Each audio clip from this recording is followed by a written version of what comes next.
Hello, fourth grade, and welcome. Today we're going to do a lesson based on the work of Wayne Thiebaud, who was a 1950s and 60s painter that worked specifically with drawing desserts.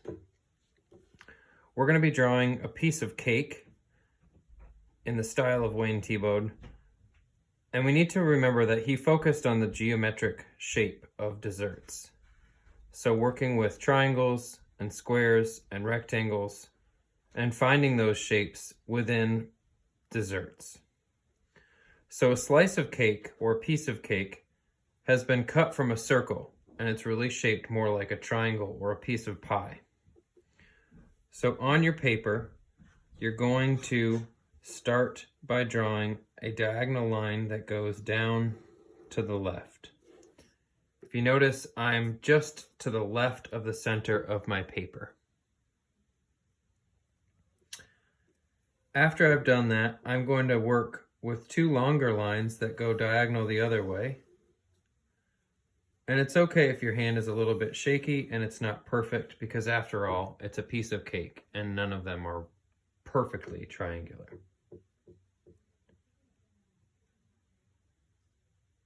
The next thing you're going to do is draw a line that goes up towards the corner of your paper.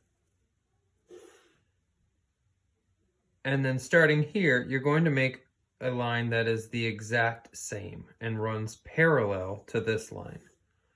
So that means it runs in the same direction, but never touches the first line. So if you can see, this line and this line are generally going in the same direction. Now we can connect them with a line like this, which runs parallel to this line. And we have a piece of cake. If you remember from the slideshow that I created, a lot of his work put the desserts on either plates or on a table, and he didn't really leave them just floating in the middle of a piece of paper. So we're going to do two things to this picture that really make it look not only 3D, but grounds the picture, which basically means it puts our subject somewhere in space. Right now it's kind of just floating. So the first thing we're going to do is we're going to imagine that this sits on a plate. And if you can see the direction my hand is moving, it's almost like the orbit of a planet. And it's moving in an ellipse. So very lightly, I'm going to draw an ellipse that goes around, and if it goes off the paper, that's okay. Just make sure anywhere it's on the paper that you draw a line. And remember my little saying, draw light till you get it right. So I'm just going to continuously draw this until I find a shape I like, and then I'm going to make it darker. So I really like this line here and that line there. So there I have my plate. I'm going to double up those lines and make a smaller one. And that's just because most plates do have a little bit of a recess or a small divot in the center to catch all the sauces and things we might put on them. So now that I have this done, I'm going to put this on a table. And one way to show a table is just by simply drawing a straight line. Okay? If it touches the corner of your cake, that's fine. If it doesn't and it goes here, just make sure that you stop and pick it up. Okay? So I actually like when my cake overlaps the line of my table. So what I'm going to do is I'm going to erase and fix that. And as artists, we can do that.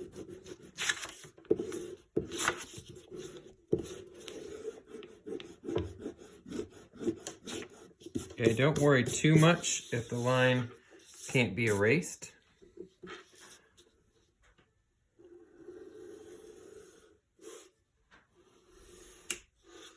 So I think I like that one better.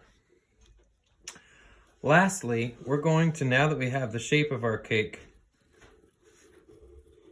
kind of put more of a wobbly line to indicate that there's a frosting on the outside, okay? We can even add some texture on our cake. I'm also going to make a line that runs parallel with this edge and that edge right down the center of my cake for a different type of cake. I'm gonna have vanilla, chocolate, and vanilla. So I'm gonna make a layered cake, okay?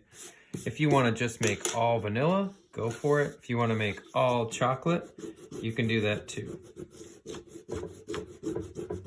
So I'm just gonna work on lightening up my line here just a little bit more, but don't worry too much about it. As I said, we can fix it by adding color. So now that your cake is done, we're going to start coloring. You can use crayons, markers, whatever you have at home. I'm going to use some colored pencils, and I'm going to start with the vanilla. Now the vanilla part of the cake usually has a yellow kind of color to it, so I'm adding yellow. Not working too dark, because it is a lighter yellow. Then I'm going to use brown, and I'm going to work on my fudge. Notice I'm not too worried right now about being nice and neat. Then I can go back up and clean my edges by going the opposite direction.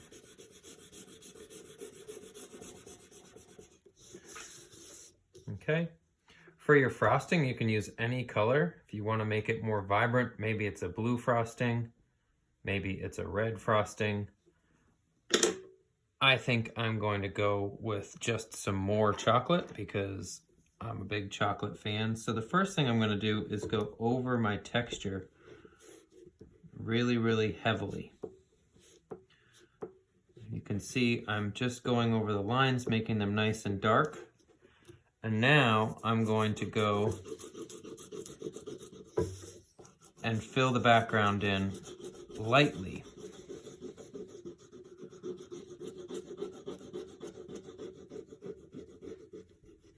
This allows not only the top to be colored, but also allows for that texture to come through so that icing looks nice and fluffy.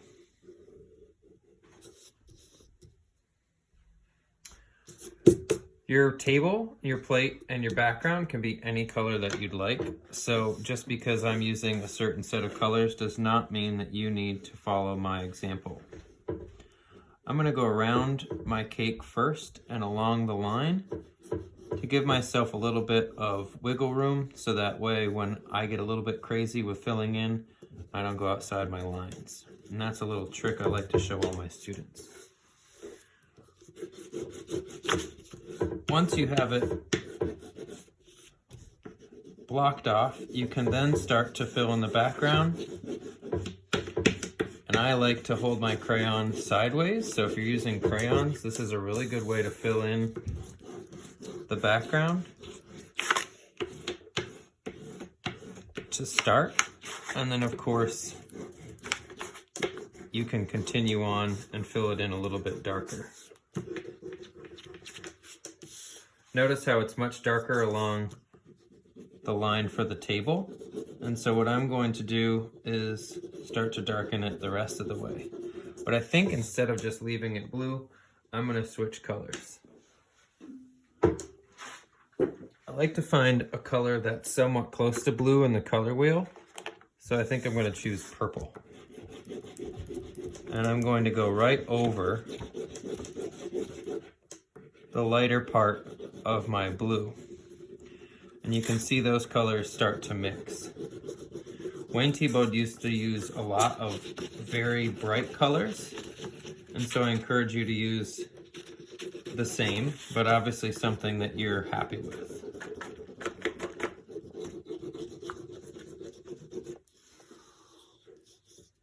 So now that I have those colors done, I'm going to focus on my table.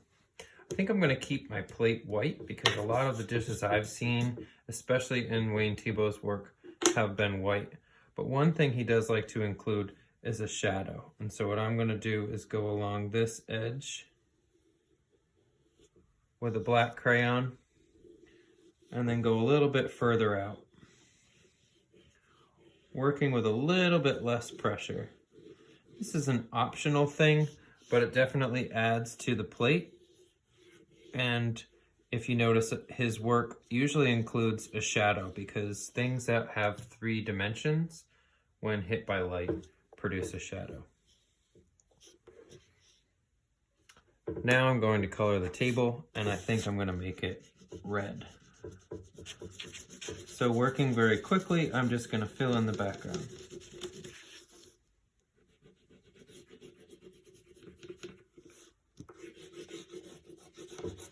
Red might also be a color you choose for the cake. Maybe it's a red velvet cake. Think about all the different color cakes you've had.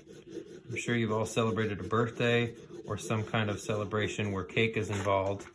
And so be creative, but also work from experience. Artists do that a lot, and it helps our work shine because what things do we know more better than things that we have experienced ourselves?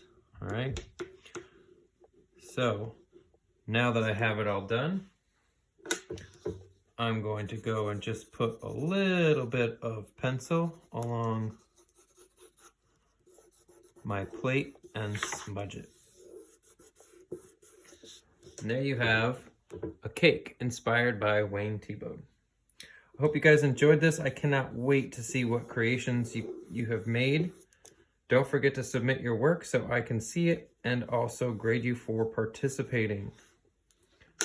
Have a good day.